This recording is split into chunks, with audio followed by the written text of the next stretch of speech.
Snack time at 2:30 p.m. in the Byer household, followed by nap time. It's the most wonderful time of the day and, yes, year for the whole family, but especially for 3-year-old Gavin and Harrison, who's a year and a half. I have realized how beautiful life can be, even with a set of family that's not your birth family. The two boys were in foster care. Alicia Byers was determined to adopt a child. Her own loss when she was 19 years old fueled the decision. About 10 years ago, my parents were killed by a drunk driver.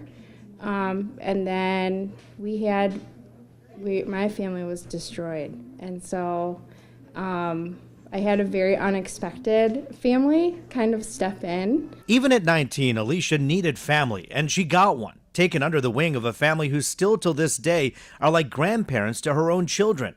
Stephen wasn't convinced that they were ready to adopt. Then he went to a Judson Center meeting. They help families foster and adopt kids who need it. There was a McDonald's across the street, and we're in line, and she was ordering, and she looked over at me and she said, "So what do you want?" And I said, "Let's adopt that boy." So like a couple hours after being in the class, after not wanting to go, I'd already made up my mind that this was the right thing to do, that Gavin was going to be ours forever.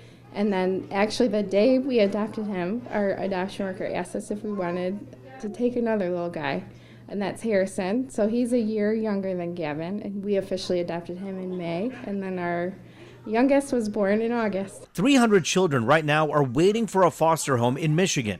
The Judson Center, hoping other families watching should think about how easy and fulfilling this is. When it comes to fostering through the Michigan foster care system, the adoption varies depending on the county, and there's also times where if a family is eligible, we're able to get those fees reimbursed. So there are times where there's no cost at all to adopt a child through the state of Michigan. The Byers are going to have a very Merry Christmas 4 times over. Blessings that don't come under the tree, but around it.